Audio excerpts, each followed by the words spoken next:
All right, today we're tackling a big one. It's a story most of us probably read back in school, and on the surface it seems pretty simple. But underneath, it's got this incredibly powerful and honestly kind of terrifying message about power, politics, and, well, us. We're jumping into George Orwell's masterpiece, Animal Farm. So is it just a simple story about farm animals? I mean, at first glance, yeah, that's exactly what you get. You've got your cows, your pigs, your horses, all rising up against the farmer. It feels like a fable, right? Almost like something you'd read to a kid. But, with any great fable, the real story, it's never really about the animals, is it? Because hidden just beneath the surface is one of the most brilliant, sharpest political warnings ever put to paper. Seriously. It's a warning that's been echoing for decades, and you could make a pretty strong case that it's more relevant right now than it's ever been. So to really get why, we need to look at how Orwell built this thing. So George Orwell puts this book out in 1945. Now, you have to remember, he'd seen some things. He was in conflicts like the Spanish Civil War and saw with his own eyes how these revolutions, the ones that promised freedom and equality for everyone, could just go wrong and create something so much darker. To shine a light on that danger, he didn't write some dense academic essay. No, he wrote a political allegory. Okay, so what even is a political allegory? Well, think of it like a story with a secret code. Every character, every place, every single thing that happens, it's all a symbol for something else. Something real.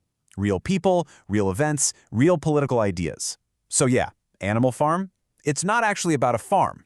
It's about us. And Orwell's goal here was crystal clear. He wanted to use this seemingly simple story to show us a few really important things, like how easily good ideas can get twisted, how political leaders can manipulate the truth to get what they want, and, maybe most importantly, how the dream of a better world can turn into an absolute nightmare, all because people stop paying attention. It is 100% a cautionary tale. All right, so let's dive into how that cautionary tale actually plays out in the story of the revolution. I mean, it kicks off with so much hope, This amazing dream of a world where every animal is equal and every animal is free. But that dream doesn't last long. It goes sour, and it goes sour fast. You can really see the whole tragic story unfold in just a few steps. First, you've got the dream. That's Old Major's big vision for freedom. Then, bam, the victory. The animals actually do it. They kick out the farmer. But this is where the whole thing starts to turn. You get the power shift, where the pigs just kinda take over. That leads to the purge, where Napoleon gets rid of his rival Snowball. And from there, it's a straight slide down into a full-on dictatorship, running on nothing but fear and lies. So, right after the revolution, to make sure things stay fair, the animals create a set of laws, the 7 Commandments. These are supposed to be unbreakable, the very foundation of their new world. Just simple, clear rules to make sure they never, ever become like the humans they just got rid of. And that last one, all animals are equal, that was the big one, the whole point. And this is where Orwell's genius really shines through. See, the pigs are too smart to just openly break the laws. That's too obvious. No, what they do is way more sinister. They just change them, a little bit at a time. No animal shall sleep in a bed suddenly becomes no animal shall sleep in a bed with sheets. It's this incredible example of gaslighting, right? They make the other animals question what they even remember. It's a terrifying look at how easy it is to manipulate people when you control the information. And then, finally, they don't even bother with the small changes. All 7 of the original commandments get wiped away. And in their place, there's just one. This one single, absolutely chilling phrase. And that's it. That is the moment the revolution is officially, completely betrayed. The dream is dead, and now you have a system where, openly, the pigs are the new bosses. Okay, so if this whole thing is an allegory, a secret code, what's it all stand for? This is the fun part. This is where we crack that code and see exactly what and who Orwell was really writing about. So here it is. Animal Farm is a direct takedown of the Russian Revolution.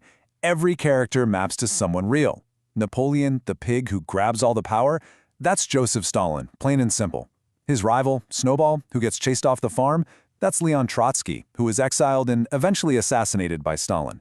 Old Major, the one with the big dream at the start, he's kind of a mix of Karl Marx and Vladimir Lenin. And Squealer, the pig who's so good at spinning stories, he is state-run propaganda, personified. But honestly, for so many people who read this book, the real heart and soul of the story isn't any of the pigs. It's Boxer. Boxer the horse.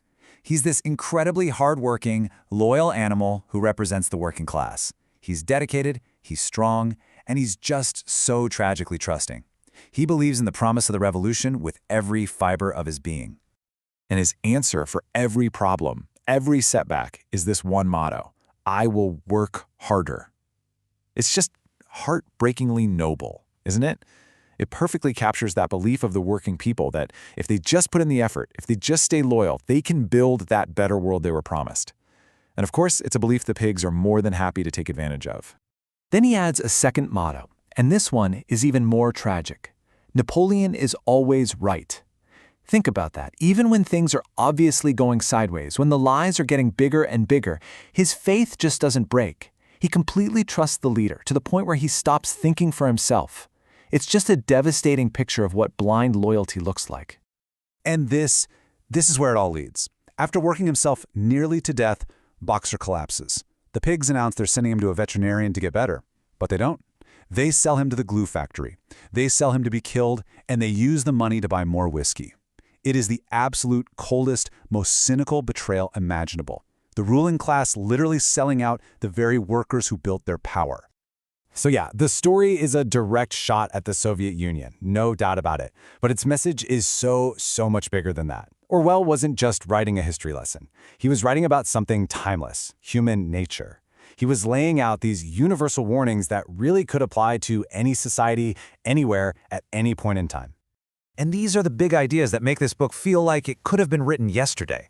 You've got the corruption that comes with absolute power, the way truth gets twisted by propaganda, the betrayal of the very ideals a revolution was founded on, and how a new class system always seems to pop up.